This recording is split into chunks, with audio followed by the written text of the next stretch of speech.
అలానే మిస్సెస్ రావు, మీరు ఒంటరిగా ఉన్నారా? బోర్ కొడుతుందా? ఆంటీతోటి చాటింగ్ చేయాలా? అమ్మాయితో చాటింగ్ చేయాలా? మీకు ఎవరు కావాలంటే వాళ్ళతోటి చాటింగ్ చేసే అవకాశం కల్పిస్తాం. మీరు సింపుల్ ఈ యాప్లో జాయిన్ అవ్వండి. ఇది ఆల్మోస్ట్ సోషల్ మీడియాలో పబ్లిసిటీ వినిపించేది. ఒక్కసారి మీరు ఆ యాప్లో మీరు లాగిన్ అయ్యి మీరు అక్కడ చాటింగ్ మొదలు పెట్టారని అంటే డేటింగ్ వరకు తీసుకెళ్తారు. ఆ డేటింగ్లో కూడా చాలా రకాలు ఉంటాయట. ఫ్రెండ్షిప్కి ఒక రకమైన డేటింగు, లవ్షిప్కి ఒక రకమైన డేటింగు, ఇలా రకరకాల డేటింగ్స్ తోటి శృంగారాన్ని వలకబోస్తూ అవతల వైపు నుంచి మిమ్మల్ని క్యాచ్ చేస్తారు. ఆ తర్వాత నుంచి వాళ్ళు సినిమా చూపించడం మొదలు పెడతారు మీకు. దాంతో కొందరేమో వాళ్ళ వలపుకి పడిపోయి, మరికొందరేమో వాళ్ళ బ్లాక్మెయిల్కి లోబడి, ఇంకొందరేమో వాళ్ళ బలహీనతతో ఆ యాప్లతో ఎంటబడుతూ ఉంటారు. ఇదంతా ఎందుకు చెప్తున్నానంటే కేవలం కాస్మోపాలిటన్ సిటీస్లోనే కాదు, టైర్ 2 సిటీస్లో ఈ డేటింగ్ యాప్లకు సంబంధించి గందరగోళం రేకెత్తుంది. ప్రత్యేకించి యువత ఈ డేటింగ్ యాప్ల మోజులో పడిపోయి డబ్బులకు డబ్బులు, సమయానికి సమయం, వయస్సుకు వయస్సు, శక్తికి శక్తి అన్నీ కోల్పోతున్నారు. మరి ఈ డేటింగ్ యాప్లు అని చెప్పేసి ఏ విధంగా యువతను దోచుకుంటున్నారు? అసలు ఈ పోలీస్ కేసులు కూడా అనేకం నమోదవుతున్నాయి. ఎన్ని పోలీస్ కేసులు అయినప్పటికీ కూడా యాప్ల హోరు మాత్రం తగ్గట్లేదు, డేటింగ్ యాప్ల హోరు. సో కాబట్టి కొంతమంది ఆధ్యాత్మికవేత్తలు కూడా చెప్తుంటారు, ఈ ప్రపంచంలో, ఈ సృష్టిలో రెండు అంట. ఒకటి మనీ, 2 షీ. ఈ 2 పక్కదోవ పట్టేస్తాయంట మనుషుల్ని. ఆ రెండితో జాగ్రత్తగా ఉండాలి అంటారు. కానీ ఈ డేటింగ్ యాప్లు అలా ఆకర్షిస్తున్నాయి యువతని.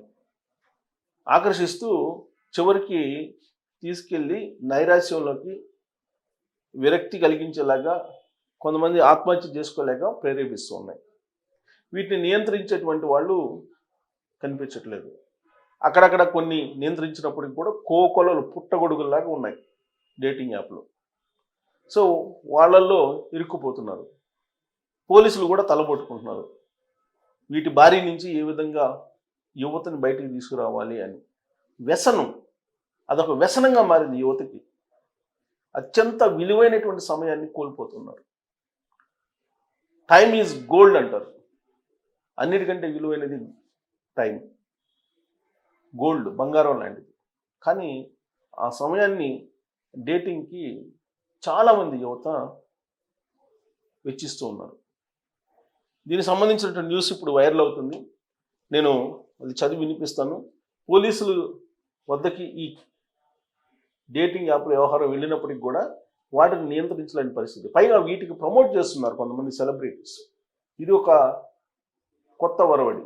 సెలబ్రిటీసే ఈ డేటింగ్కి సంబంధించిన యాప్స్ని ప్రమోట్ చేస్తూ ఉన్నారు. దానికి సంబంధించిన న్యూస్ చూద్దాం.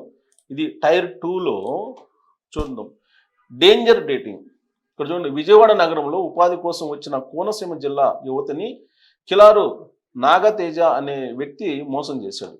లవ్లీ డేటింగ్ యాప్ ద్వారా ఆమెతో స్నేహం చేసి నగరంలోని ఓ హోటల్కి తీసుకెళ్లి కత్తితో బెదిరించి ఆమె ఒంటిపై ఉన్న బంగారు ఆభరణాలు దోచుకుని పరారయ్యాడు.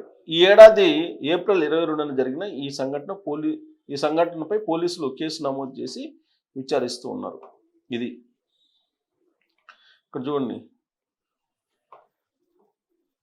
డేటింగ్ యాప్ బాధితుల సంఖ్య రోజు రోజుకు పెరుగుతుందని సైబర్ విభాగం పోలీసులు తెలిపారు.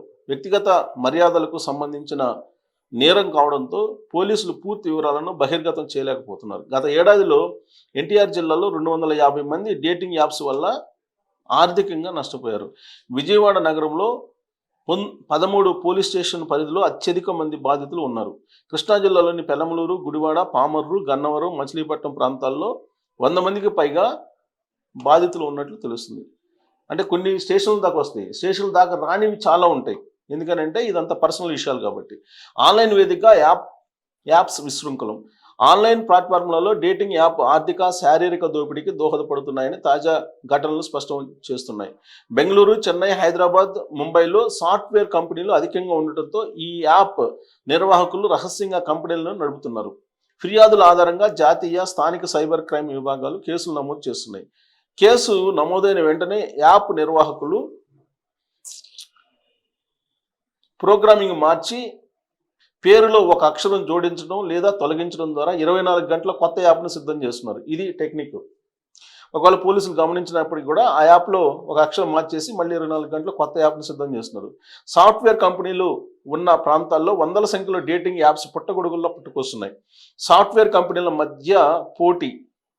50,000 నుంచి 1,00,000 లోపు ప్రోగ్రామింగ్ కోడింగ్తో యాప్ రెడీ అయిపోవడమే దీనికి కారణమని తెలుస్తుంది. సో 50,000 నుంచి 1,00,000 ఉంటే చాలు, మనం కూడా ఒక డేటింగ్ యాప్ క్రియేట్ చేసుకొని మొత్తం ఈ వ్యవహారాన్ని నడపచ్చు అనమాట. వాళ్ళు చెప్తున్న దాని ప్రకారం సోషల్ మీడియా అల్గారిథంలు వీడియో పోర్టల్పై వినియోగదారుల శ్రద్ధ, మనస్తత్వాన్ని అంచనా వేసి డేటింగ్ యాడ్స్ను చూపిస్తాయి. యాప్ డౌన్లోడ్ అయ్యే వరకు ఈ యాడ్స్ పదే పదే కనిపిస్తాయి. సోషల్ మీడియా ప్లాట్ఫామ్లలో ఈ యాప్స్ విస్తృత ప్రచారం చేస్తున్నాయి. మధ్య వయసు వృద్ధులే టార్గెట్. మధ్య వయస్కులు, వృద్ధులే ఎక్కువగా ఈ యాప్స్కు బాధితులు అవుతున్నారని సైబర్ పోలీసులు తెలిపారు. ఆస్తులు, సొమ్ములు ఉన్న 50 ఏళ్లు పైబడిన వారిని లక్ష్యంగా చేసుకుంటున్నారు. నగరాలు, పట్టణాల్లో కాల్ సెంటర్ల ద్వారా యువకులు ట్రాన్స్జెండర్ల ఫోటోలను బ్లర్ చేసి వారి వయసు, వృత్తిని ప్రదర్శిస్తూ ఆకర్షిస్తున్నారు. వాయిస్, వీడియో, టెక్స్ట్, గ్రూప్ చాటింగ్లకు రేట్లు నిర్ణయించి డబ్బులు గుంజుతున్నారు. వీడియో చాటింగ్లో న్యూడ్ వీడియో రికార్డుల ద్వారా హనీ ట్రాప్స్కు పాల్పడుతున్న ఉదంతాలు వెలుగులోకి వస్తున్నాయి. కొన్ని dating apps Tinder, Bumble, Hinge, OkCupid, ఐస్లీ, హపన్, క్వాక్, ట్రూలీ మ్యాడ్లీ, ఊప్లస్, టాస్, భూ, మింగిల్, దిల్మిల్, అరికే, Seeking, Luxy, celebs, date Asia, NDC, adult, మిజ్హీ, సీక్రెట్ చాట్, కుపిడ్, మీట్, నీతో, అన్నీ, జిలేబీ, నేనే, స్క్రప్, రిడ్డిప్ట్, ఫ్లుటర్, రోమియో, హాట్ గర్ల్, ఇలా రకరకాల పేర్లతోటి ఈ డేటింగ్ పేర్లు అనమాట. ఇవన్నీ ఈ పేర్లతోటి మోసం చేస్తున్నారు.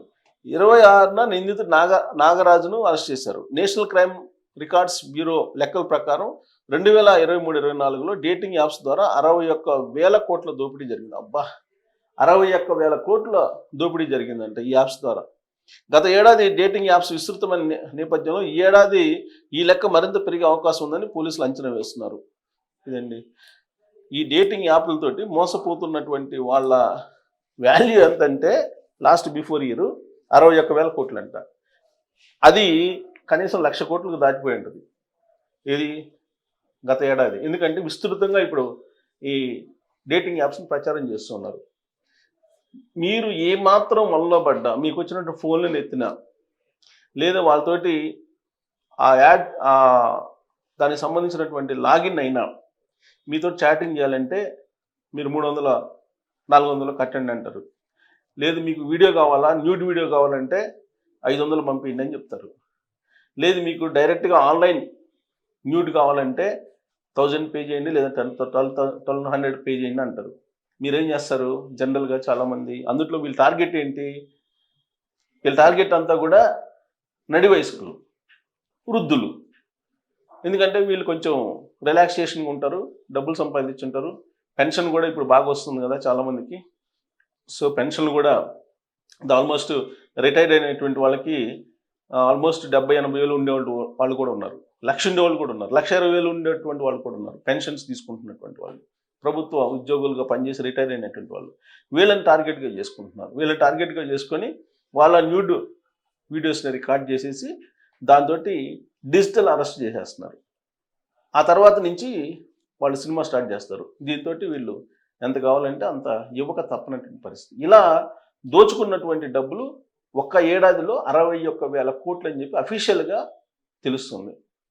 ఇది 1,00,000 కోట్లకు దాటిపోయింది. గత ఏడాది దాటిపోయి ఉండొచ్చని అంచనా వేస్తున్నారు. కాబట్టి మీరు ఏ వలపుకి, ఏ ఫోన్కి, ఏ డేటింగ్కి మీరు ఆకర్షితులైనా మీ ఒళ్ళు గుల్ల, ఇల్లు గుల్ల. ఇది కన్ఫర్మ్. కాబట్టి డేటింగ్ యాప్లు అని చెప్తే ఇమీడియట్గా వాటిని బ్లాక్ చేస్తే బెటర్. ఇది చూసిన తర్వాత మీకేమనిపిస్తుంది? దీని మీద మీరు ట్రోల్ చేయొచ్చు. Thank you.